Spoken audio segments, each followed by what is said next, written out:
Our story starts not with an empire, but with a whisper. A faint pulse on the ragged edge of a world that was dying. In the twilight of the 13th century, the Great Plains of Anatolia were a shattered mirror, each fragment reflecting a lost kingdom, a broken dynasty, a fading dream. The mighty Seljuk Sultanate, once the undisputed master of these lands, was now a ghost of its former self, its power scattered by the tempest of Mongol invasions. In its place, a constellation of tiny Turkish principalities flickered into life. Each was ruled by a warlord, a bey, who carved out his own small dominion from the ruins, forever watching his neighbors with a mixture of ambition and wary suspicion.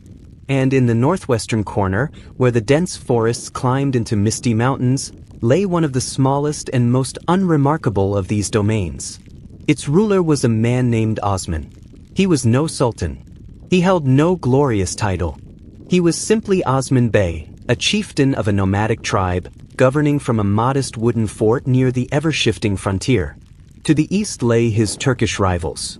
To the west lay the ancient, decaying walls of the Byzantine Empire, the last, weary remnant of Rome itself. This borderland was not a line on a map, but a vast, breathing space of opportunity. The Byzantine defenses were threadbare, its distant capital in Constantinople often deaf to the pleas of its isolated border towns. The local populations were weary, caught between a distant, indifferent emperor and the restless energy of the Turkish warriors. This frontier was a place for the bold, the cunning, and the patient. And Osman was all three. He inherited not a kingdom, but a responsibility. His father, Ertugrul, had been a loyal commander under the Seljuks, granted these borderlands as a march territory, a buffer. Around the turn of the 14th century, by the year 1299, Osman began to step out from the shadow of a suzerain who could no longer enforce his will. This moment, though quiet, is the spark from which an empire would eventually blaze. He declared his independence in fact, if not yet in grand proclamation. His domain was still just a tribal beylik, a gathering of tents, horses, and determined men. But the seed was planted. How does one build a state from a campsite? It requires more than the sword, though the sword is essential. Osman mastered the art of the frontier. He was a raider, yes, leading his mounted warriors on swift campaigns against vulnerable Byzantine outposts. But he was also a diplomat, a weaver of alliances. He offered a simple, powerful bargain to the fierce Muslim fighters known as Ghazis, who saw struggle on this border as sacred. Join me, and you will have a share of the land and the spoils. Faith and fortune intertwined. He absorbed not just territory, but people. Byzantine commanders, isolated and abandoned, sometimes chose pragmatic submission over feudal resistance. Disaffected Christian villagers, tired of neglect, often found his rule to be light, fair, and protective. The frontier was permeable, a place where identities could blur and loyalties could shift with the wind. Osman's great talent was to channel that wind. His first significant prize was the town of Yenisei. It became his new base, a step from a nomadic stronghold to a settled administrative center. From here, his gaze turned toward a greater prize, the prosperous, walled city of Bursa, nestled in the foothills. Capturing Bursa would be a declaration of a new kind of ambition. It would signal a transition from border chieftain to ruler of cities. Osman would not live to see its fall, but the long, patient siege began under his watch. The goal was now set. Legend would later gift Osman a dream. In it, a great tree sprouted from his navel, its branches spreading to canopy the entire world, its roots gripping the very continents. It was a prophecy of empire, crafted by later chroniclers to explain the unexplainable. But the truth is perhaps more compelling. There was no divine vision, only a consistent, calculated, and relentless effort, year after year, alliance after alliance, village after village. When Osman died around 1326, he left behind a framework, not a finished palace. He had forged a core of loyal warriors, established a ruling house, a dynasty, and perfected a model of expansion that blended force, invitation, and pragmatic rule. He had turned a border march into a nascent state with momentum. His greatest legacy was a name, Osmanli, the followers of Osman, the Ottomans. His son, Orhan, inherited this fragile, growing entity. And with Bursa finally within reach, the modest principality was ready to evolve. It was about to cease being a frontier story and become a regional power. But what happens when the tactics of the borderland meet the complexities of a city? How does a band of warriors transform into governors of a multi-faith population? The answers would define the empire's soul for centuries to come. The fortress city of Bursa, its walls etched against the sky, finally opened its gates in the year 1326. It was not merely a conquest, it was a metamorphosis. With Bursa as his new capital, Orhan, the son of Osman, faced a profound question. Were the Ottomans merely the most successful raiders on the frontier, or could they become something lasting? His reign would provide the answer, building the first solid pillars of a state that could endure. Orhan understood that to rule a city was to master administration, not just warfare. He began to craft the skeleton of an empire.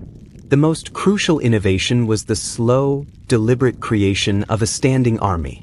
While tribal levies and fervent Ghazis remained, Orhan started to form a corps of professional soldiers, loyal directly to the ruler, not to their clan. This was the embryonic form of what would become history's most famous corps, the Janissaries.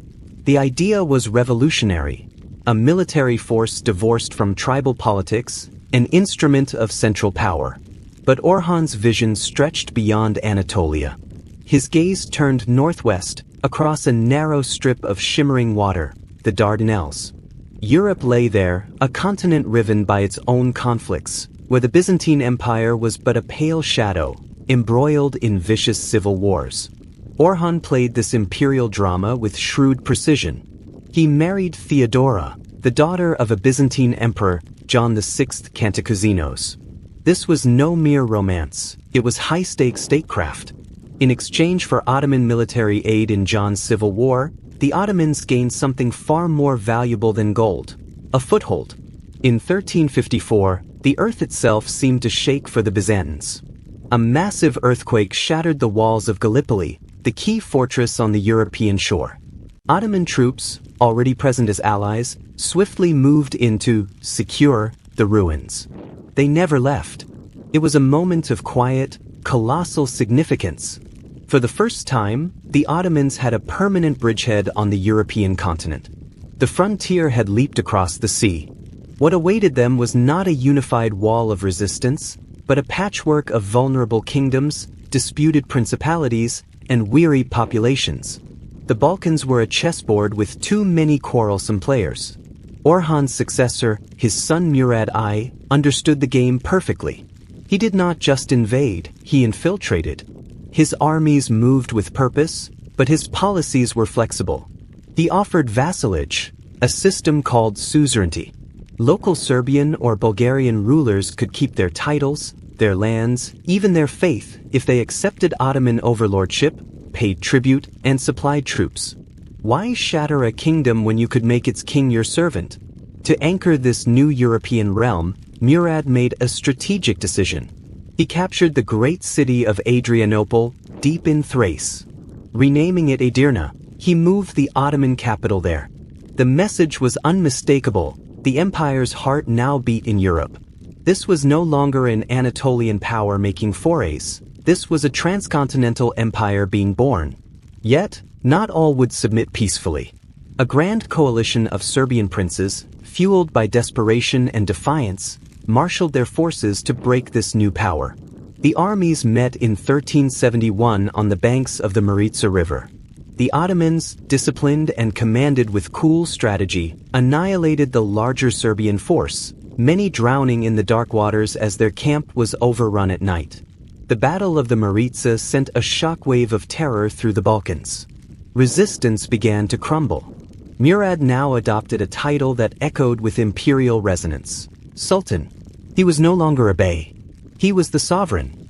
His state had its own coinage, its own laws, its own growing bureaucracy. And it had its own unique engine of power, the Devshirme.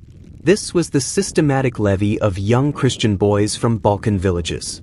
Taken from their families, converted to Islam, and subjected to rigorous intellectual and martial training, they became the Sultan's most dependable instruments. These were the janissaries, the new soldiers. They had no family but the state, no loyalty but to the Sultan. It was a brutal, brilliant system of elite creation. But the ultimate test of this new sultanate came in 1389 on the field of Blackbirds, Kosovo. Here, the Serbs, under Prince Lazar, made their final heroic stand. The battle was fierce, a muddy, bloody slog. The Ottomans prevailed, but at a terrible, personal cost. As the field fell silent, a Serbian nobleman, Milos Obilic, approached the victorious Sultan Murad, allegedly to pledge submission. In a final act of defiance, he drew a concealed dagger and mortally wounded the conqueror. The Sultan fell in the heart of his own triumphant army. In an instant, the empire faced its first true crisis. The architect of its European expansion was dead, slain on a freshly won field. Would the edifice he built collapse as quickly as it had risen? All momentum, all ambition, now hinged on the next breath, the next decision.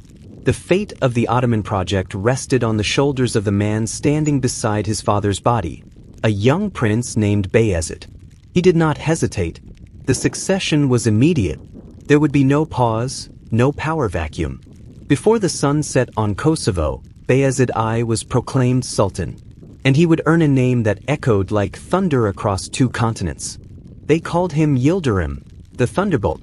His reign would be a lightning storm of conquest, taking the empire to dizzying heights, and then, with one catastrophic strike, plunging it into the abyss. But how far can momentum carry you before the ground gives way? And what happens when you meet a force that refuses to be bent or broken? The Thunderbolt was about to find out. For now, rest, and let the echoes of Maritsa and Kosovo fade into the night. The Ottoman tale is just beginning to unfold its wings. The Thunderbolt lived up to his name. Bayezid I moved with a speed and ferocity that left both allies and enemies breathless. His first act was to secure the throne with ruthless sufficiency, ordering the execution of his own brother, Yaqub, to prevent any rival claim. This grim precedent of fratricide would echo through Ottoman history. With the dynasty secured, Bayezid turned his energy outward, launching campaigns on 2 fronts simultaneously, a display of imperial confidence that was both awe-inspiring and perilous. In Europe, he tightened the Ottoman grip. Bulgaria was fully absorbed. The Byzantine emperor in Constantinople, Manuel II, was reduced to a pathetic vassal, almost a prisoner in his own palace, while Ottoman armies laid siege to the great city itself. Bayezid's cavalry raided deep into Greece and Albania. He seemed unstoppable, a force of nature sweeping aside the last relics of the medieval Balkan world. But it was in Anatolia that Bayezid's ambition truly ignited. He turned east, away from the Christian kingdoms, and toward his Turkish kinsmen. One by one, the independent beyliks that had shared the Anatolian landscape with Osman's humble beginnings, the principalities of Aydin, Mentees, Serene, Jermian, were swallowed whole. The most prized absorption was the powerful Karamanids, long the Ottomans' chief rival for dominance in Asia Minor. Bayezid didn't just defeat them, he erased their polity. For the first time, a vast swath of Anatolia was unified under a single Turkish ruler. The patchwork was becoming a tapestry. This was his grand design. A unified empire straddling the Bosporus, with one foot firmly planted in Europe and the other in Asia, each supporting the other. He styled himself the Sultan of Rum, claiming the legacy of the Roman Caesars whose lands he now occupied. His court flourished with scholars and poets. He began to imagine an empire that was not just a military machine, but a cultural and religious capital of the Islamic world. This meteoric rise could not go unchallenged in the West. The kingdoms of Europe, terrified by the relentless advance, finally united under the banner of a crusade. In 1396, a magnificent army of knights, French, Hungarian, German, and more, assembled under the leadership of King Sigismund of Hungary. Confident in their chivalric might, they marched south to lift the siege of Nicopolis, a Danubian fortress. They dreamed of driving the infidel back into Asia. Bayezid, ever the strategist, chose his ground. He let the Crusaders exhaust themselves besieging Nicopolis, then descended upon them. The overeager French knights, charging ahead of the main force in search of glory, were expertly lured into a trap and annihilated. The main battle that followed was a masterpiece of Ottoman discipline against crusading bravado. It was a slaughter. Thousands of Europe's nobility were killed or captured. The river ran red. The Battle of Nicopolis was Bayezid's masterpiece, cementing Ottoman supremacy in southeastern Europe for a generation. Yet, victory can be a poison. Flush with this triumph, Bayezid's demeanor shifted. His tolerance waned, his rule grew more autocratic and arrogant. He insulted the very Anatolian nobles he had conquered, and his centralizing zeal created silent, seething resentment in the east. He had forged a mighty empire, but he had forged it too quickly, welding together pieces that had not yet fused. And in the distant east, a storm was gathering. News traveled along the Silk Road of a conqueror who made even the thunderbolt seem cautious. From the ashes of the Mongol legacy rose Timur, known to the west as Tamerlane, a ruthless, brilliant warlord who had built an empire of skeletons from Delhi to Damascus. He saw Bayezid's Anatolian conquests as an intrusion into his sphere of influence. Dispossessed Turkish beys fled to Timur's court, whispering tales of Bayezid's hubris and begging for restoration. Timur sent letters, initially admonishing Bayezid to respect the borders of fellow Muslim rulers. Bayezid, at the height of his power, replied with insults. The die was cast. In 1402, Timur's vast, battle-hardened army, which included war elephants from India, poured into Anatolia. Bayezid, abandoning his siege of Constantinople, raced east to meet him. The two most powerful men in the Muslim world converged near the town of Ankara. What followed was not just a battle, but an unraveling. The heat of the Anatolian plateau was brutal. More brutal was the betrayal. Key Anatolian cavalry units in Bayezid's army, their loyalties still with their old beyliks, deserted to Timur at the crucial moment. The Ottoman lines broke. Bayezid, fighting heroically to the last, was captured. The mighty Sultan, the Thunderbolt, was led away in chains, a caged eagle. The empire shattered in an instant. Timur's armies sacked Ottoman cities, from Bursa to Izmir. The Anatolian beyliks were recreated from the fragments. Bayezid's sons, who had been governing provinces, scrambled to save what they could. In 1403, humiliated and broken, Bayezid died in captivity. The empire he had built with such breathtaking speed was gone, leaving behind a power vacuum, a civil war, and a haunting question. Could anything survive such a total collapse? The decade that followed is known as the Ottoman Interregnum, the Fetret Devri. It was a time of chaos, a bloody contest between Bayezid's four surviving sons, Suleiman, Isa, Musa, and Mehmed. The Balkans and Anatolia became chessboards for their fratricidal wars. For 11 years, there was no single sultan, only competing claimants, each holding a piece of the broken realm. The Byzantine Empire, miraculously, gained a respite. The European vassals wavered. It seemed the Ottoman story had reached its abrupt, final page. A flash of lightning, a crash of thunder, and then silence. But deep in the Anatolian heartland, the youngest son, Mehmed, was quietly, patiently gathering his strength. He was not the most flamboyant, nor did he hold the richest lands. But he possessed a quality his brothers lacked, a profound, resilient patience. He was playing a longer game. Would the empire's fragile spark be extinguished by this civil war, or could it be nursed back to flame by a steady hand? The answer would determine not just the fate of a dynasty, but the future map of the world. Rest now as the storm of Ankara fades. The darkest hour often comes just before the dawn. The interregnum was a crucible of fire and blood. For 11 long years, the sons of Bayezid tore at the carcass of their father's empire. Suleiman held court in Edirne, controlling the European provinces. Isa fought for control of Bursa in Anatolia. Musa and Mehmed, the younger brothers, bided their time, their power bases smaller but their resolve hardening in the harsh political winter. Mehmed, based in the rugged eastern stronghold of Amasia, watched his brothers exhaust themselves. He was a man of quiet calculation, not impulsive rage. His first move was decisive. He defeated and killed Isa near Ulyabat, securing the old Anatolian heartland around Bursa. Now he was the master of Asia, while Suleiman remained the lord of Rumelia, the European lands. But Mehmed understood that a divided empire was a dying one. He could not cross the straits to challenge Suleiman directly without a navy he did not possess. So he employed a cunning, dangerous proxy: his brother Musa. He sent Musa across the Black Sea to the Balkans to rally disaffected frontier lords and Ghazis who had grown tired of Suleiman's sometimes pro-European policies. It was a masterstroke. Musa, a fiery and charismatic commander, ignited a rebellion in the Balkans. By 1411, he had overthrown Suleiman, who was captured and executed. Now, the empire was divided between the two remaining brothers, Mehmed in Anatolia and Musa in Europe. The final act of the civil war began. Musa, once the instrument, had become the obstacle.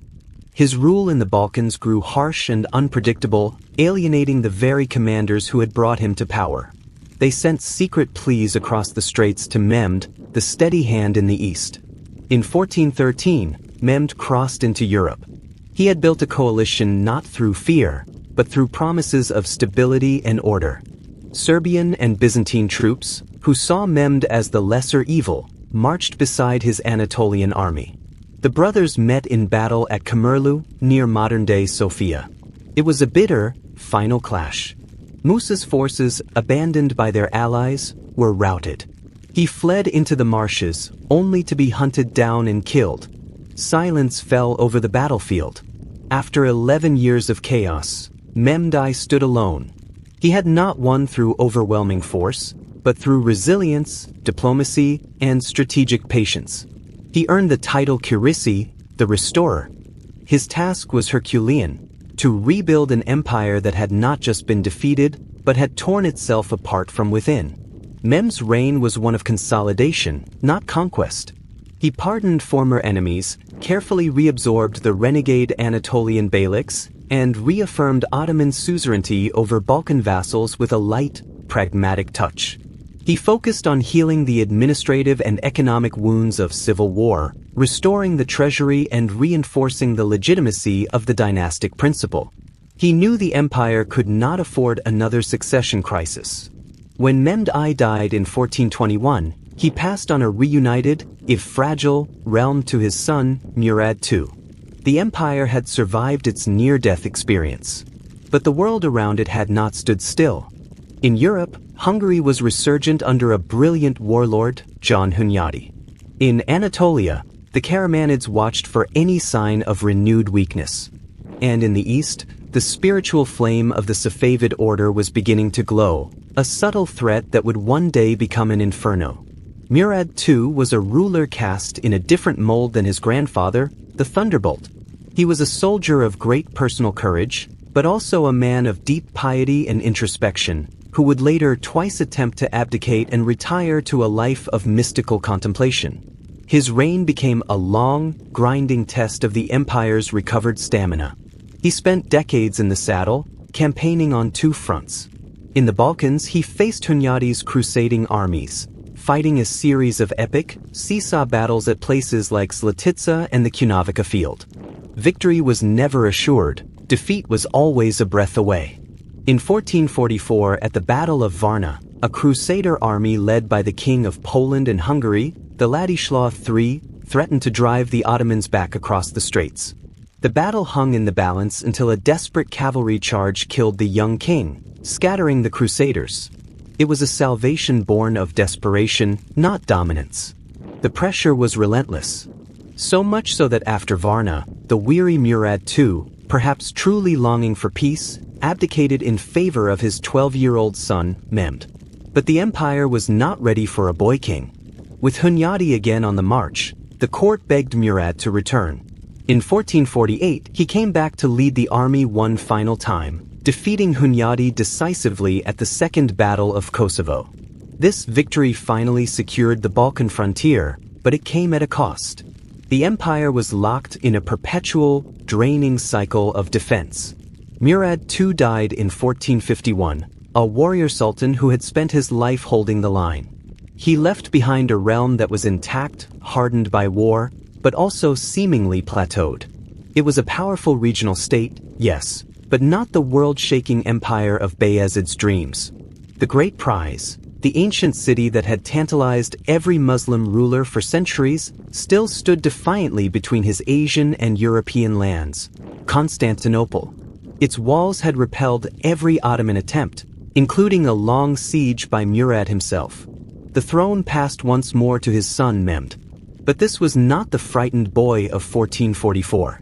This was a 19-year-old prince of formidable intellect, steeped in philosophy, science, and languages, who had spent his adolescence studying history and military engineering. He had watched his father's struggles, and he had drawn a singular, radical conclusion. The empire would never be secure, never truly be an empire, as long as that Christian citadel split its heart in two. From the moment he ascended the throne, Mehmed II had one all-consuming goal. He would succeed where his namesake grandfather and his own father had not. He would do what many thought impossible.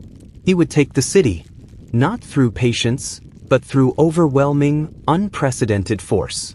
He would shatter the ancient walls, not just with courage, but with the largest cannons the world had ever seen. The young sultan moved with a chilling, methodical speed. He built a fortress on the European side of the Bosporus, Rum-Eli Hizari, to strangle the city's maritime supply line. He assembled experts, foundries, and armies. The sleeping giant of the Ottoman state was awakening, and it was turning its full, furious gaze upon the last remnant of Rome. The centuries-long stalemate was about to end in fire and stone. But how do you conquer the unconquerable? What price must be paid for immortality? The answers were being forged in bronze and iron in the foundries of Edirne. The final act of the medieval world was beginning. The spring of 1453 saw a city holding its breath.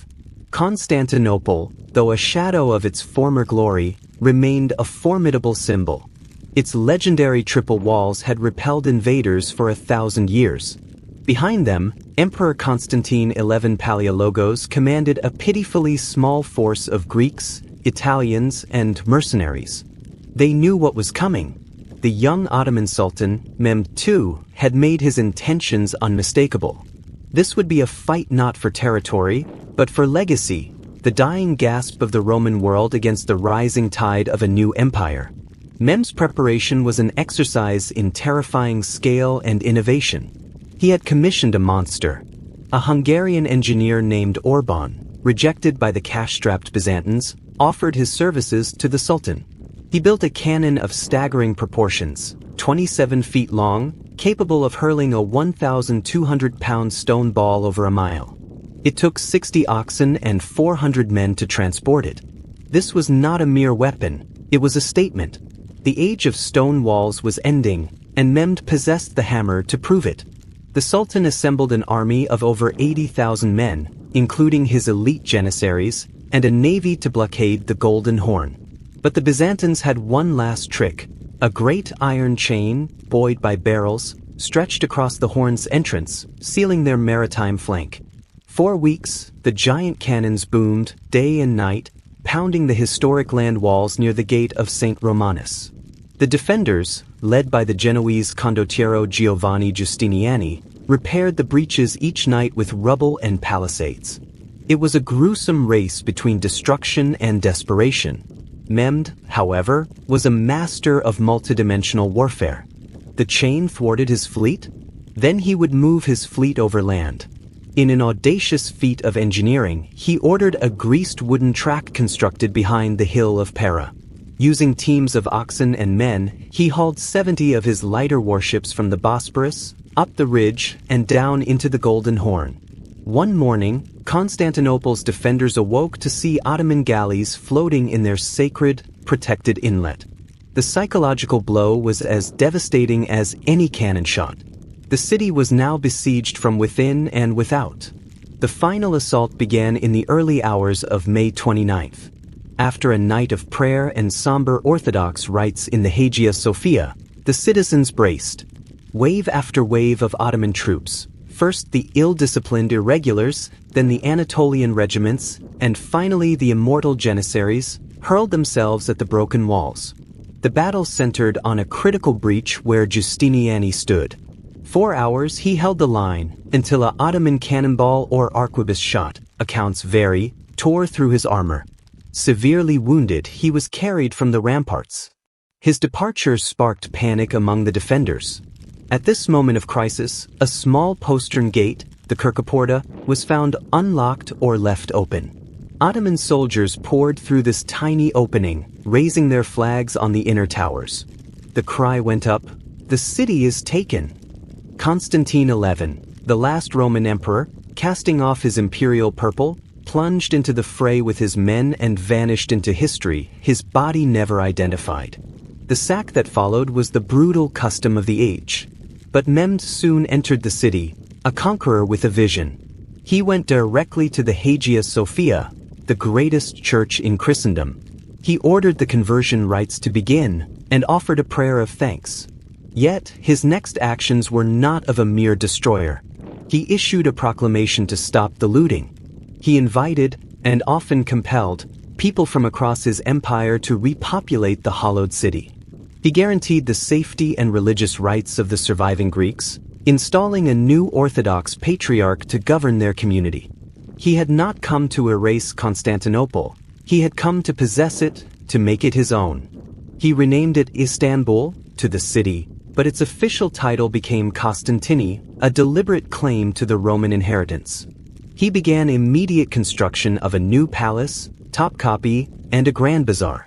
The city was to be the beating heart of a world empire, a mosaic of peoples, faiths, and commerce under the sovereign's benevolent but absolute gaze.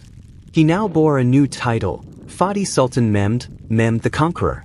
With Constantinople secured, Mehmed entered a phase of relentless, systematic expansion, driven by a cold, geopolitical logic.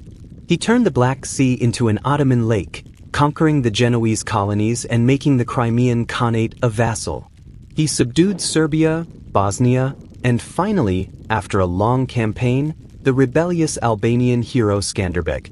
In Anatolia, he crushed the last independent Turkish beylik, the Karamanids, unifying the homeland completely. But Mehmed's ambition was boundless. He looked west, toward Italy itself, dreaming of taking Rome as he had taken Constantinople. He launched an invasion of the Italian peninsula, capturing Otranto in 1480 and holding it for over a year. The papal court trembled. Had he not died the following year, the history of Europe might have taken a radically different course. Mehmed the Conqueror passed in 1481, likely poisoned by his own physician at the behest of his son and successor, Bayezid II.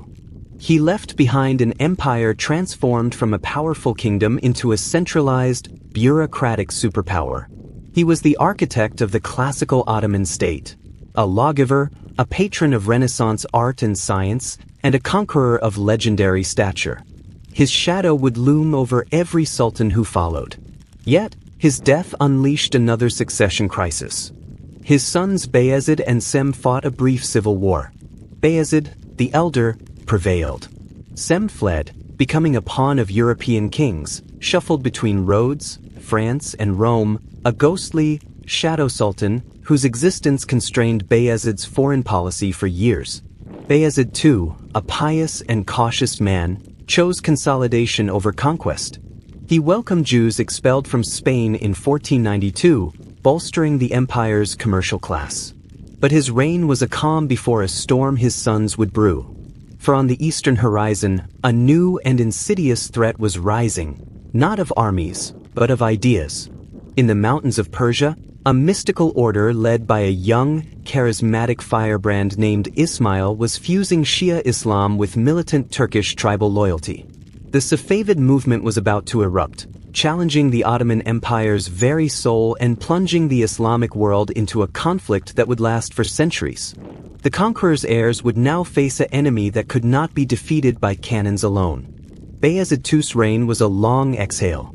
After the volcanic energy of his father, Mehmed the Conqueror, The empire entered a phase of inward focus, of pious reflection and administrative knitting.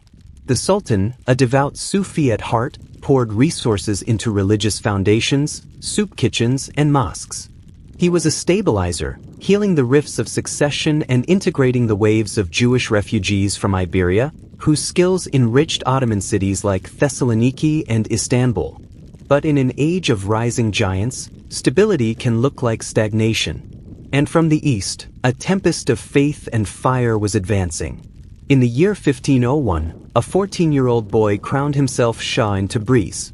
His name was Ismail, and he proclaimed a revolution. He declared Twelvershurism the state religion of Persia, and himself not just a king, but the divine representative of the hidden imam. To his fervent followers, the Kazilbas or redheads, for their distinctive crimson headgear, he was semi-divine. His message spread like wildfire through the tribal heartlands of eastern Anatolia, where many Turkmen tribes felt alienated by the increasingly formal, bureaucratic, and Sunni orthodoxy of the Ottoman state. Here was a threat Bayezid's father had never faced, an ideological rival claiming the loyalties of the empire's own subjects.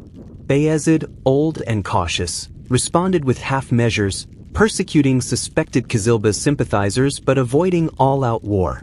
His inaction frustrated his own court, particularly his three ambitious sons, Ahmed, Korkut, and the youngest, Selim.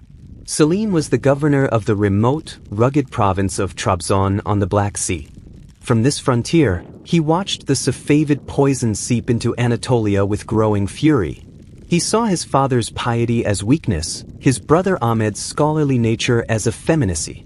Selim was all hard edges, a fierce, unforgiving soldier who drank little, slept less, and believed the empire's survival demanded the sword. In 1512, with the support of the Janissaries who craved a warrior king and spoils of war, Selim marched on Istanbul. He forced his father's abdication. Bayezid died just days later, on his way to retirement, likely from natural causes, though poison was whispered. Selim then turned on his brothers. He defeated and executed Ahmed and had Korkut strangled. His path to the throne was paved with familial blood, earning him the name Yavuz, Selim the Grim. His grimness had a purpose. He saw the Safavid Shah Ismail as an existential heresy that had to be purged. He first cleansed his own house, ordering the systematic arrest and execution of tens of thousands of suspected Kazilbas in Anatolia, a terrifying prelude to his eastern campaign. In 1514, he marched into Persia with an army boasting the empire's finest artillery and disciplined janissaries. Shah Ismail, relying on the religious zeal and swift cavalry of his followers, met him at Caldron. The battle was a clash of epics. The Safavid cavalry charged with reckless bravery, but they shattered against Ottoman field fortifications, matchlock gunfire, and the thunder of cannons. Ismail was wounded and nearly captured, his aura of invincibility broken. Selim entered the Safavid capital of Tabriz, though he could not hold it permanently. The psychological victory, however, was total. Ottoman Sunni supremacy was asserted with crushing finality. But Selim was not finished. He had secured his eastern flank. Now he would fulfill a deeper ambition. He turned south, towards the ancient Mamluk Sultanate of Egypt and Syria. The Mamluks were fellow Sunnis, but they were also the custodians of Islam's holy cities, Mecca and Medina, and the last dynasty to hold the shadowy title of Caliph. For Selim, leadership of the entire Islamic world was the logical conclusion of Ottoman power. The Mamluk armies, brave but antiquated, were no match for Ottoman firepower. In 1516, at Marj Dabak near Aleppo, Ottoman cannons and Janissary rifles decimated the Mamluk cavalry. The aged Mamluk Sultan, Kansa al-Ghori, died on the field. Syria fell. Selim pressed on into Egypt. In 1517, at the Battle of Radania, he outmaneuvered the last Mamluk Sultan, Tumen Bey, and captured Cairo. The Mamluk Sultanate, which had ruled for 267 years, was extinguished. In the citadel of Cairo, a moment of profound symbolic transfer occurred. The last Abbasid Caliph, al-Mutawakkil III, a mere figurehead under Mamluk protection, was said to have surrendered the title and relics of the Prophet Muhammad to Selim. Whether a formal abdication or a political theater, the effect was the same. The Ottoman Sultan now claimed the guardianship of the holy cities and the leadership of the global Muslim community. Selim had transformed the empire from a powerful regional state into the Islamic superpower. He returned to Istanbul not just as a sultan, but as a Caesar of Rome and a caliph of Islam. He died suddenly in 1520, only 8 years into his reign, likely from cancer. In that short, ferocious span, he had doubled the empire's size, annihilated its ideological rival, and seized its spiritual helm. He left a realm stretching from the gates of Vienna to the cataracts of the Nile, from the Tigris to the Mediterranean. And he left it to his only surviving son, a 25-year-old prince who had been governing in Manisa. The court held its breath. The father was a hard act to follow, a brutal, brilliant force of nature. Could the son possibly manage such an inheritance? Or would the weight of this colossal empire prove too much? They need not have worried. The son was named Sulun, and he would not just manage the inheritance. He would elevate it to a dazzling, golden peak that would shine for centuries. The age of the conqueror was past. The age of the magnificent was about to begin. But what does it mean to rule a world? How do you govern an empire that touches 3 continents? The answers would be written in law, in stone, and in blood. Rest now, for the stage is set for the grandest act of all. Suleiman ascended the throne in 1520, and the empire seemed to exhale, then blossom. His father, Selim the Grim, had been a sword, sharp and terrifying. Suleiman was the scabbard and the jeweled hilt, a ruler who combined martial might with profound statecraft, artistic vision, and a sense of imperial justice. Europe would call him the Magnificent. In his own domains, he was known as Kanyuni, the lawgiver. His reign would become the yardstick against which all Ottoman glory was measured. He began with a statement. In 1521, he turned to the great Danube fortress of Belgrade, the gate of Hungary, which had repelled Mehmed the Conqueror. Suleiman took it with a masterful siege. The road to Central Europe was now open. The following year, he set his sights on the island stronghold of Rhodes, the last outpost of the crusading Knights Hospitaller. After a brutal, 5-month siege, the knights surrendered.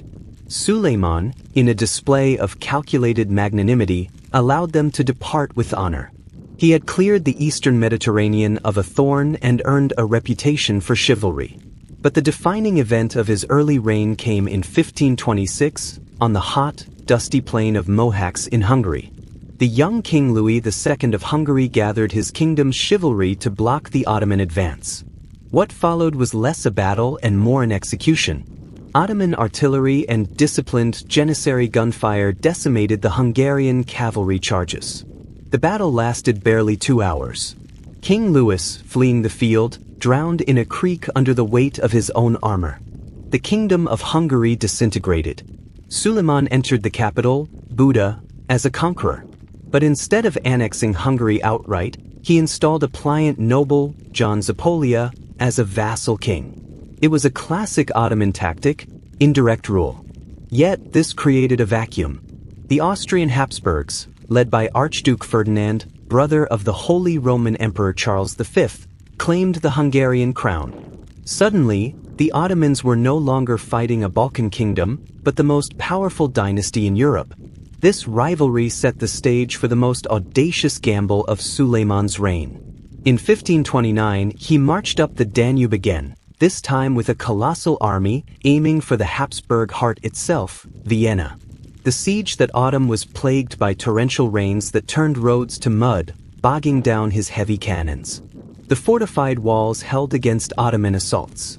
After 3 weeks, with winter approaching and his supply lines straining, Suleiman ordered a retreat.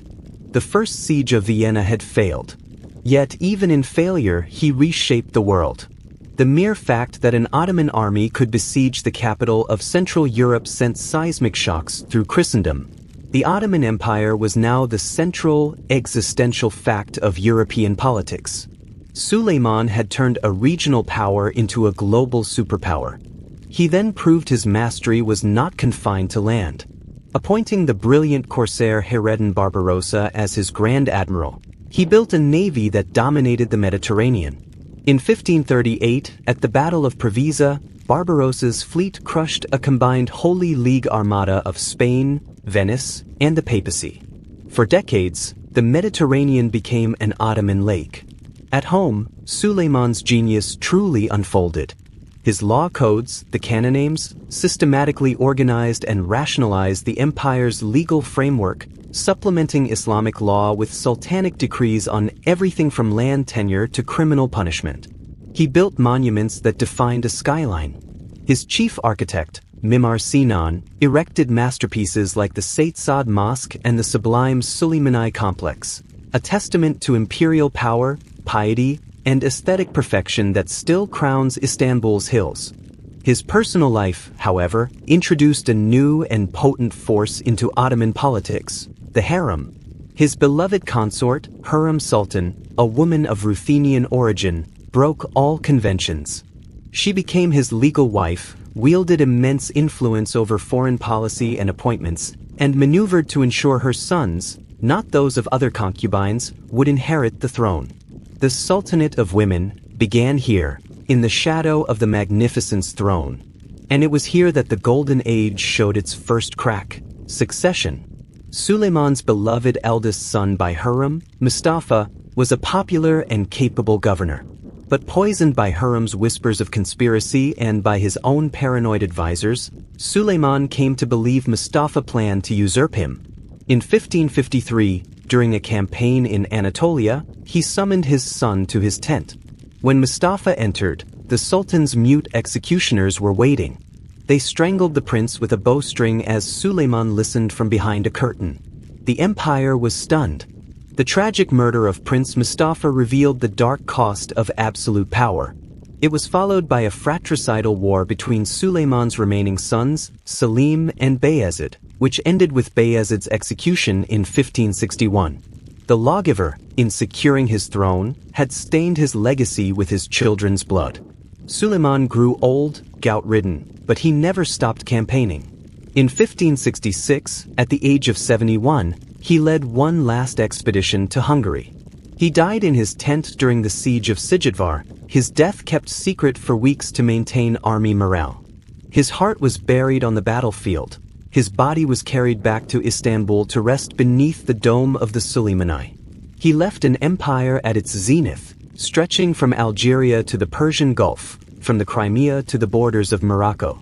It was the world's preeminent military, economic, and cultural power.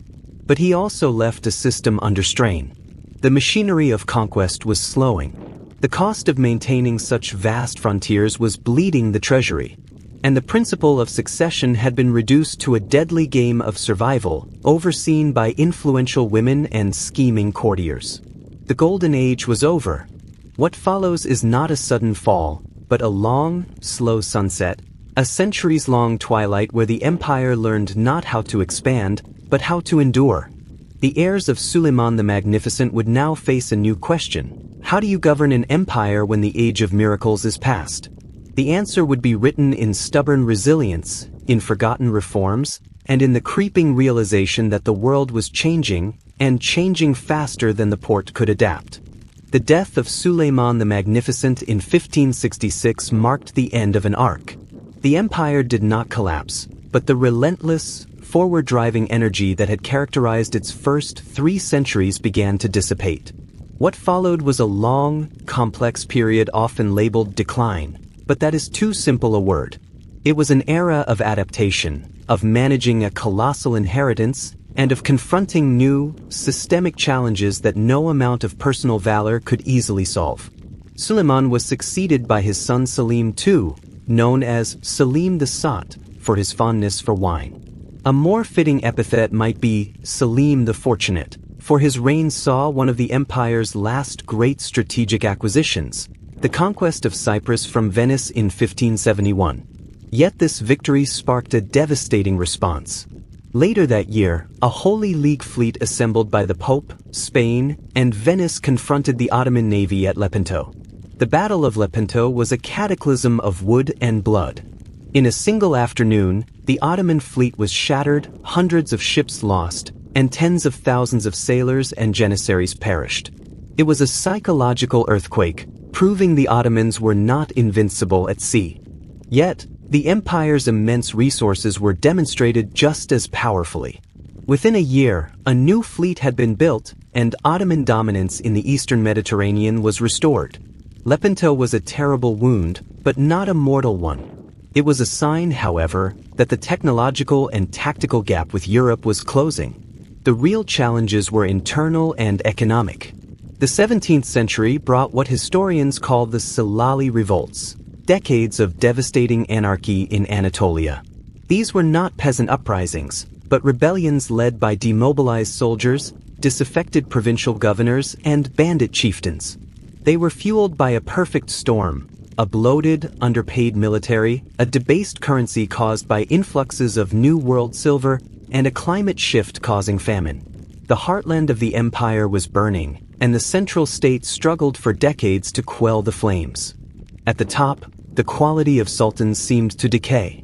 The palace practice of confining princes in the kafes, or cage, a luxurious but isolated apartment, meant sultans now ascended the throne with no experience of governance or the world. Madness and instability followed. Osman II, a bright and reform-minded young sultan, tried to break the power of the janissaries in 1622. In response, they revolted, dragged him from the palace, and murdered him, the first regicide in Ottoman history. Order was only restored by a sultan of terrifying will, Murad IV, who took the throne as a boy in 1623. He grew into a brutal autocrat who patrolled the streets of Istanbul in disguise, personally executing violators of his bans on tobacco and coffee. His iron fist crushed internal dissent. Militarily, he achieved the last great Eastern victory, recapturing Baghdad from the Safavids in 1639. But when he died in 1640, the era of strong personal rule died with him. The state was left in the hands of child sultans, regents, and a politically entrenched janissary corps that was now more a privileged, often corrupt, civic guard than an elite fighting force. Yet, even in this time of troubles, the empire displayed a remarkable capacity for self-correction. In 1656, a low point was reached. The Venetian navy blockaded the Dardanelles, threatening Istanbul itself. In desperation, the regent mother turned to a stern, elderly statesman, Mehmed Köprülü. He agreed to become Grand Vizier only with absolute authority. Thus began the Köprülü era, a half-century where a dynasty of brilliant viziers from the same family acted as quasi-dictators, restoring order through sheer administrative will. The Köprülüs were merciless. They purged corrupt officials, executed thousands of bandits and rebellious soldiers, reformed the tax system, and rebuilt the military. They led the empire to its final major territorial expansion, completing the conquest of Crete from Venice in 1669 after a 21-year siege. For a moment, it seemed the old Ottoman vigor had returned. This renewed confidence led to the empire's most overreaching gamble. In 1683, the ambitious Grand Vizier, Kara Mustafa Pasha, laid siege to Vienna for the second time. It was a colossal undertaking. But this was not 1529. The Habsburgs were stronger, their fortifications modernized, and their allies more united. The siege dragged on. In September, a massive relief force led by the Polish King John III Sobieski descended from the surrounding hills. In the ensuing Battle of Vienna, the Ottoman army was routed, its camp and mighty siege guns captured. Kara Mustafa fled, only to be executed in Belgrade on the Sultan's orders, a scapegoat for the shattering defeat. The failure at Vienna was a true turning point. It triggered the Great Turkish War, a 16-year conflict where a European coalition, the Holy League of Austria, Poland, Venice, and later Russia, pushed the Ottomans back on all fronts. Buda fell. Belgrade fell. The Peloponnese was lost. In 1699, the empire was forced to sign the Treaty of Karlowitz, the first peace treaty where it formally ceded large tracts of European territory it would never reclaim. The era of Ottoman expansion in the West was irrevocably over. Karlowitz forced a profound reckoning. For the first time, the Ottoman elite had to seriously contemplate a world where they were not the dominant power. The 18th century that followed became a century of defensive diplomacy, of managing retreat, and of fitful, often resisted, attempts at modernization. A period known as the Tulip Era, 1718 to 1730, saw a cultural flourishing and a cautious fascination with European art and ideas. But it ended in a violent Janissary revolt, a warning that traditional forces would resist change. The empire was now caught in a vice. To the west, a resurgent, technologically advancing Europe. To the north, a new and terrifying threat was emerging, the Russian Empire, hungry for warm water ports and presenting itself as the protector of the empire's millions of Orthodox Christians. The Treaty of Kukuk-Kainarka in 1774, following another disastrous war with Russia, didn't just take the Crimea. It gave Russia the legal right to intervene in Ottoman internal affairs. The sovereignty of the empire was now negotiable. Yet, the story is not one of passive decline. It is a story of relentless pressure meeting stubborn resilience. The 18th century saw the rise of powerful provincial dynasties who held the empire together even as the center weakened. It saw intellectual stirrings, debates about reform. The old structures were creaking, but they were not yet broken. The question for the 19th century would be whether reform could come fast enough, and from whom. Would it be imposed from an enlightened throne, or demanded by forces from below? The final act of the empire's long drama was about to begin, and it would be written in the language of constitutions, nationalism, and last-ditch revolutions. The 19th century dawned on an empire in the grip of a profound contradiction. It was still vast, still sovereign, still the Caliphate, but its borders were shrinking, its economy was mortgaged to European creditors, and its central authority was like a fading echo in its own provinces. The old remedies, a strong sultan, a ruthless vizier, no longer sufficed. The disease was systemic, and the cure would require nothing less than a transformation of the Ottoman idea itself. The first major attempt at this surgery came from Sultan Selim III, who ascended in 1789. He was a modernizer, inspired by Enlightenment ideals. His reform package, the Nizam-i-Sedid, New Order, centered on creating a new, European-style army to replace the obsolete and rebellious Janissaries. He established modern schools, imported foreign advisors, and tried to rationalize the tax system. But the Janissaries, backed by conservative religious scholars and vested interests, saw their very existence threatened. In 1807, they revolted. Selim was deposed, imprisoned, and soon murdered. The new order was strangled in its cradle. Yet, the genie of reform could not be forced back into the bottle. In 1808, Selim's cousin, Mahmud II, survived a bloody power struggle to become sultan. He was a patient, determined man who had learned from his predecessor's fate. For 18 years, he worked quietly to weaken his opponents, build a loyal bureaucracy, and lay the groundwork. Then, in 1826, he sprang his trap. Announcing the formation of a new army corps with European drills and uniforms, he predictably triggered a Janissary revolt. This time, Mahmud was ready.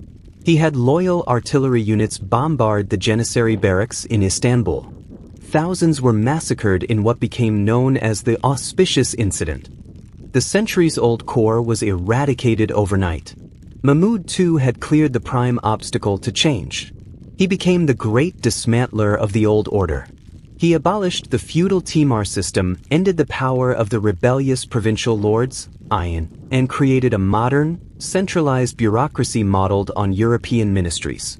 He wore Western clothing, encouraged the printing press, and initiated the first official newspaper. He was, in effect, creating a modern state. But the world was moving faster than his reforms. Even as he centralized, the empire was fracturing along new, fatal lines. Nationalism. In 1821, the Greek War of Independence erupted. It was a savage conflict that captured the romantic imagination of Europe. Despite early Ottoman successes, the intervention of British, French, and Russian navies at the Battle of Navarino in 1827 destroyed the Ottoman Egyptian fleet. In 1830, An independent kingdom of Greece was recognized. For the first time, a Christian nation had successfully seceded from the empire based on ethnic national identity. It was a precedent that would haunt the next century. Mahmud also faced a threat from within the Islamic fold. In Egypt, his own viceroy, Muhammad Ali Pasha, had used the chaos of the era to build a modern, autonomous state with a powerful army. In the 1830s, Muhammad Ali's forces, led by his son Ibrahim, swept through Syria and threatened Anatolia itself. Mahmud was forced to be saved by the unlikely intervention of his European rivals, who feared the collapse of the Ottoman buffer state more than they desired its demise. The empire's survival now depended on the balance of power in Europe. Mahmud too died in 1839, on the eve of his greatest reform being proclaimed. But his legacy set the stage for the most ambitious reform project in Ottoman history, the Tanzimat reorganization. Launched by his son, Sultan Abdülmecid I, the Tanzimat was a series of edicts, beginning with the Rose Chamber Decree of 1839, that promised revolutionary change. It guaranteed security of life, property, and honor for all subjects, Muslim and non-Muslim alike. It promised fair taxation, public trials, and equality before the law. The Tanzimat was an attempt to create Ottomanism, a new, secular civic identity to bind together the empire's fractious peoples. It produced remarkable changes: a new penal code, commercial courts, secular schools, railways, and telegraph lines. The first Ottoman banknotes were printed, the first modern census taken. Istanbul acquired gas lights, tramways, and opera houses. But the Tanzimat was fraught with paradox. It was imposed from above by a westernized bureaucratic elite, often alienating both conservative Muslims and the very non-Muslim communities it sought to appease. For many Armenians, Greeks, and Bulgarians, equality was too little, too late. They now wanted independence, not better imperial citizenship. For Muslim traditionalists, it was a betrayal of Islamic principle. The strain exploded in the 1860s with communal massacres in Lebanon and Damascus, and in the 1870s with nationalist uprisings in Bosnia and Bulgaria that were put down with such brutality that they triggered another war with Russia. In 1877, Russian armies stood once more at the walls of Istanbul. The Treaty of Berlin in 1878 stripped away more territory.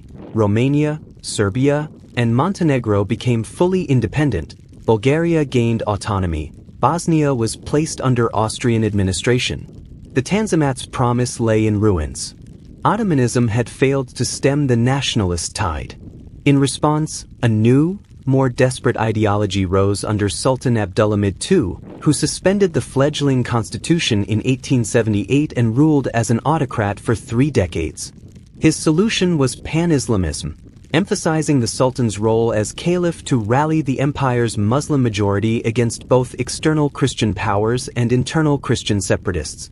He built the Hijaz Railway to the holy cities, expanded education, but also created a vast secret police apparatus and censored all dissent. Yet, the pressure for change had merely been driven underground. In the barracks and in exile, a new generation was organizing. They were the Young Turks, a coalition of disaffected officers, intellectuals, and bureaucrats who believed salvation lay in a return to constitutionalism and radical modernization. In 1908, their Committee of Union and Progress, CUP, orchestrated a military revolt in Macedonia that forced Abdülhamid to restore the constitution. The second constitutional era began with euphoric hope. But the hope was short-lived. The empire was now a geopolitical pawn, its economy controlled by the European-managed Ottoman Public Debt Administration. In 1911, Italy seized Libya. In 1912-13, the Balkan Wars saw the empire lose almost all its remaining European territory in a cascade of military disasters. Refugees poured into Istanbul. The empire was on life support. It was into this atmosphere of desperation, defeat, and revolutionary fervor that the Ottoman leadership, now dominated by the CUP's radical triumvirate, Enver, Tulit, and Cemal Pashas, made a fateful decision in October 1914. They entered the First World War as allies of Germany. It was the ultimate gamble. to win back lost glory in the furnace of a global war, or to see the empire consigned to history. The final, tragic act of the 6th century story was about to be written in the trenches of Gallipoli, the deserts of Arabia, and the grim canyons of the Caucasus. The decision to enter the Great War was a roll of the dice with an empire as the stake. The young Turk leadership, particularly the brash and ambitious Minister of War Enver Pasha, saw a fleeting chance. With Europe tearing itself apart, perhaps the Ottomans could reclaim lost lands from Russia in the Caucasus, push the British from Egypt, and emerge as a renewed power. They signed a secret alliance with Germany, and in October 1914, the Ottoman fleet, including 2 German cruisers, bombarded Russian ports.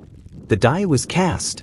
The war opened on multiple, distant fronts, stretching the empire's dwindling resources to the breaking point. In the Caucasus, Enver Pasha personally led a calamitous winter campaign against Russia in 1914-15.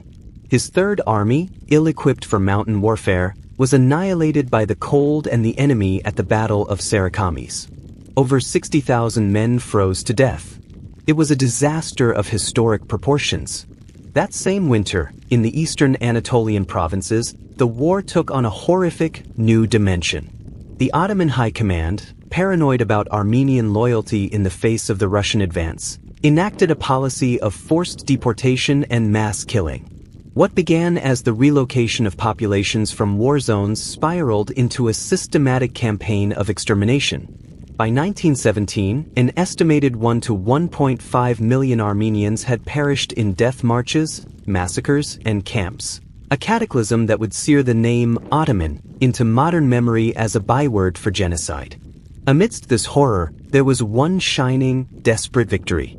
In 1915, a combined British and French fleet, followed by a massive amphibious force, sought to force the Dardanelles, capture Istanbul, and knock the Ottomans out of the war. What followed was the Gallipoli campaign. For 8 brutal months, under the command of the German General Lyman von Sanders and the inspired tactical leadership of a lieutenant colonel named Mustafa Kemal, Ottoman forces held the rocky ridges of the peninsula. The Allied invasion foundered in a stalemate of mud, blood, and barbed wire. By the time they withdrew in early 1916, over 250,000 Ottoman casualties lay beside 500,000 Allied ones. The empire had won its greatest defensive victory, but at a cost that hollowed out a generation. Elsewhere, the tide turned relentlessly against them. In Mesopotamia, a British Indian army marched north, capturing Baghdad in 1917. In Palestine and Syria, a British-led campaign, aided by the Arab Revolt fueled by T. Lawrence, rolled back Ottoman control. The Arab Revolt, ignited by Sharif Hussein of Mecca with British promises of independence, was a symbolic death knell for pan-Islamism. The Sultan Caliph could no longer command the loyalty of the Arab world. By October 1918, the empire was utterly exhausted. Its armies were broken, its people were starving, its allies were defeated. On the 30th of that month, aboard the British warship HMS Agamemnon in the harbor of Mudros, Ottoman officials signed an armistice. Its terms were a surrender in all but name. The straits were opened, Allied troops would occupy strategic points, and the government was at the mercy of the victors. The defeat was total, but the true end was yet to come. The victors, Britain, France, Italy, and Greece, moved to dismember the carcass. The 1920 Treaty of Sèvres was a death warrant. It proposed to strip Anatolia itself, giving parts of the east to an independent Armenia, the southwest to Italy, the Aegean coast to Greece, and putting the straits under international control. Istanbul would remain Ottoman in name only. The empire was to be reduced to a small rump state in the Anatolian interior. For many in the victorious capitals, this was the logical conclusion. The sick man of Europe was finally to be buried. But they had not accounted for the reaction within the Turkish heartland itself. A national resistance, a spark of defiant will, was already igniting. It was led by a man who had been the hero of Gallipoli, Mustafa Kemal. Dispatched by a panicked sultan to Anatolia in 1919 to disband remaining troops, Kemal instead began to organize. From the city of Samsun, he issued a call to arms, a national pact, Misak-i Milli, declaring the independence and integrity of Turkish lands. A new Grand National Assembly convened in Ankara, deep in Anatolia, declaring itself the legitimate government. The Sultan in Istanbul, now a puppet under Allied occupation, condemned him. What followed was the Turkish War of Independence, a 3-year struggle against seemingly impossible odds. Mustafa Kemal's forces fought on multiple fronts, against the French in the southeast, the Armenians in the east, and most formidably, against the invading Greek army, which pushed deep into Anatolia with dreams of a new Byzantine revival on the Aegean coast. The tide turned at the savage, 3-week Battle of Sakarya in 1921, where the Turkish forces, fighting on the defensive before the gates of Ankara, finally halted the Greek advance. A year later, in August 1922, Kemal launched his great counteroffensive. The Turkish army shattered the Greek lines at Dumlupınar in a decisive engagement known as the Field Battle of the Commander-in-Chief. The Greek army collapsed in a desperate, bloody retreat to the sea. The victory was complete. British and French troops, unwilling to risk a new war, stood aside. An armistice was signed. In 1923, the Treaty of Lausanne replaced Sèvres, recognizing the borders of a new, fully sovereign Turkish nation-state. The centuries of empire were formally ended. On the 1st of November 1922, the Grand National Assembly in Ankara had already passed a resolution abolishing the Ottoman Sultanate.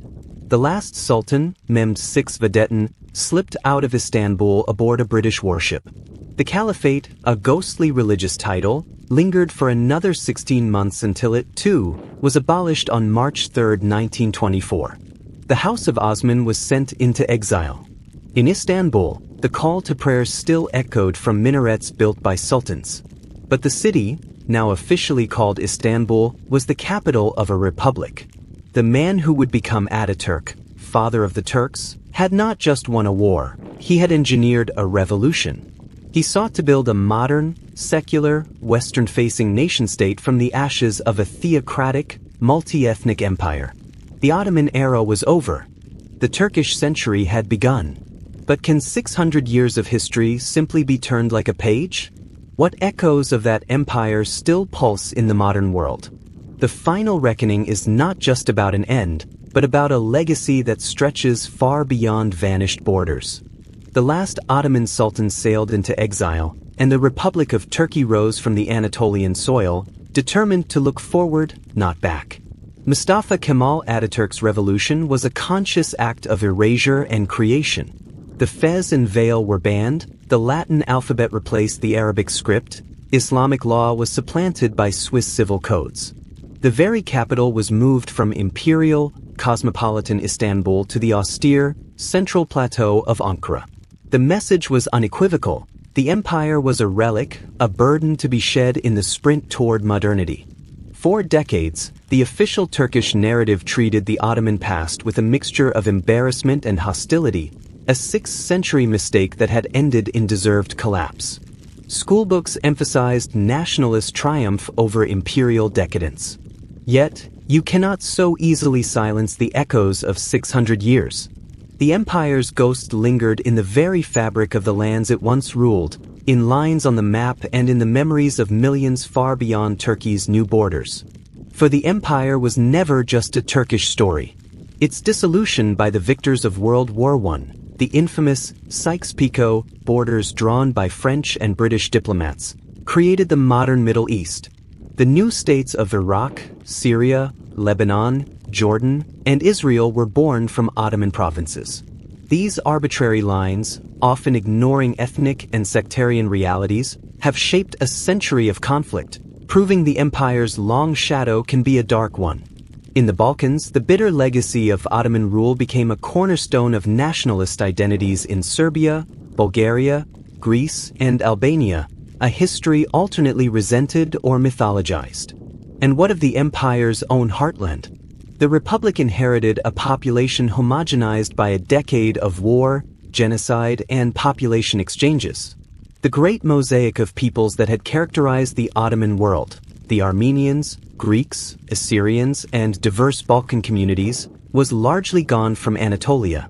The vibrant, chaotic millet system was replaced by a unitary, Turkish national identity. A profound cultural amnesia set in, a lost cosmopolitanism mourned by some, vilified by others. Yet, in quieter ways, the Ottoman inheritance endured. The legal reforms of the Tanzimat provided a foundation for modern bureaucracies across the successor states. The architectural genius of Mimar Sinan still defines skylines from Istanbul to Damascus. Ottoman cuisine, music, and words filtered through languages from Arabic to Serbian. The empire's vast archive of documents became a priceless treasure for historians trying to understand a vanished world of surprising complexity and, at times, remarkable tolerance. For much of the 20th century, Turkey itself kept this past at arm's length. But as the Republic matured, a slow, complex reassessment began. Starting in the 1980s and accelerating in the 21st century, a wave of neo-Ottoman nostalgia emerged. For some, it was a cultural renaissance, a rediscovery of Ottoman arts, literature, and cuisine, a reconnection with a more confident, pluralistic past. For others, it became a political project, a vision of Turkey reclaiming its historic role as a leader and bridge between East and West, a counter-narrative to the secular, Western-centric republic. This re-engagement is fraught. It forces confrontations with the darkest chapters, the Armenian genocide, the suppression of minorities, that the Turkish state has long officially denied or minimized. It raises difficult questions about identity. Is modern Turkey the heir to the Ottomans, or their antithesis? The debate rages in politics, in art, and in academia. The empire's legacy is not a single thing. It is a kaleidoscope of interpretations. For a Balkan nationalist, it is the Turkish yoke. For an Arab secularist, it might represent a lost era of Islamic unity before colonial fragmentation. For a Turkish conservative, it is a golden age of power and faith. For a historian, it is a fascinating, contradictory experiment in governing diversity that ultimately failed the test of the modern nation-state. Its story cautions against simple narratives of rise and fall. The Ottoman Empire did not collapse from a single blow.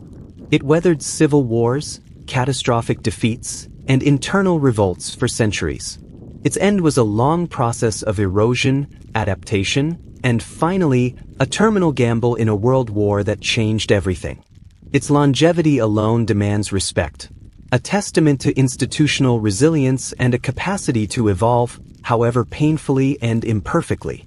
Perhaps the most poignant legacy is the question it leaves us with. In a world once again grappling with the challenges of multi-ethnic states, religious coexistence, and imperial decline, what can we learn from this 6th century experiment?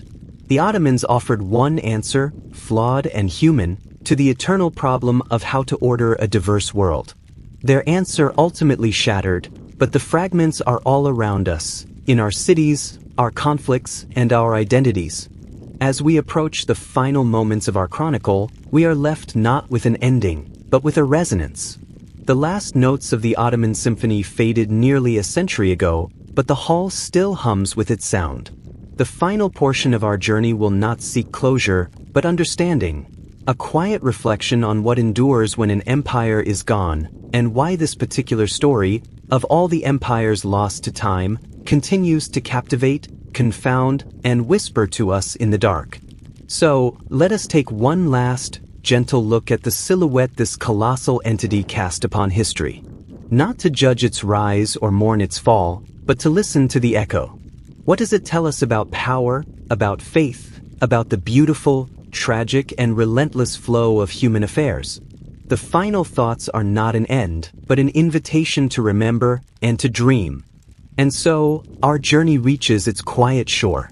We began with a whisper on a windswept frontier, with a chieftain named Osman dreaming beneath the stars of Anatolia. We end with the echo of a closing door in the Dolmabahce Palace and the birth pangs of a modern republic. The Ottoman Empire is gone. But has any empire ever truly vanished? Or do they simply transform, their essence seeping into the bedrock of the world they shaped, waiting to be rediscovered by each new generation? Think of it not as a story that concludes, but as a vast, intricate tapestry. For centuries, the loom clacked steadily, weaving threads of crimson conquest, gold thread of administration, deep blue strands of faith, and every hue imaginable for its peoples: Greek, Armenian, Arab, Kurdish, Serbian, Jewish, Albanian. The pattern was one of astonishing complexity, a design that could showcase breathtaking beauty in one panel, like the poetry of a sultan or the serene geometry of a Sinon dome, and in the next, reveal the brutal, dark knots of suppression and violence. The tapestry was never finished. By the 19th century, the weavers were tired, the pattern fraying, and new, stronger threads from the West, nationalism, industrial capital, secular ideology, began to pull at the fabric, unraveling it from the edges inward. The final weavers, the Young Turks, tried to force a new, stark, modern design upon it, but the material itself was too old, too stressed. The Great War was the final, tearing jerk. And then it was over. The loom fell silent. Yet the tapestry remains. We see its fragments everywhere. We see it in the skyline of Istanbul, where minarets pierce the sky beside modern towers. We taste it in the coffee we sip, a habit gifted to Europe through Ottoman diplomats. We hear it in the music that floats from a Beirut cafe or a Sarajevo courtyard, carrying Ottoman modes in its melody. We walk its paths in the cobblestone streets of Jerusalem's Old City, where the law of status quo governing holy sites is an Ottoman decree frozen in time. We also confront its darker shadows. We see them in the unresolved grief of descendants from Anatolia to Armenia, in the political borders that ignite conflicts from Kirkuk to Kosovo, in the sectarian tensions that were often managed, but never solved, by the Ottoman millet system. The empire's legacy is not a monument to be simply admired or condemned. It is a living, often painful inheritance. For the modern mind, perhaps the most compelling lesson is not in the empire's glorious peaks or its tragic declines, but in its sheer endurance. For over 6 centuries, it held together a constellation of worlds. It did so through a flexible, pragmatic genius. The Divserm system creating a loyal elite from diverse origins, the millet structure allowing self-rule for religious communities, the land-for-service Timar system funding a cavalry without a feudal aristocracy. It was a machine of governance built for adaptation.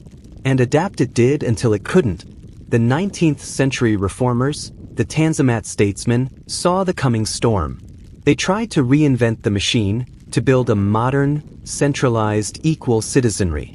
They failed not for lack of vision, but because the forces of nationalism and European imperialism were tsunamis against which their dikes of paper reforms could not hold. The empire was caught between the pincer of an old identity it could not fully abandon and a new world it could not fully join. So, what endures? Beyond the monuments and the recipes, 2 things persist above all. First, the memory of a different world order. In our age of rigid nation-states, the Ottoman Empire reminds us that human political organization has taken other, more fluid forms. It was a realm where identity was layered, where one could be an Orthodox Christian, a subject of the Sultan, and a native of Syria, all at once. It was a world where sovereignty was sometimes shared, overlapping, and negotiated. This memory challenges our modern assumptions and offers a historical perspective on our own struggles with pluralism.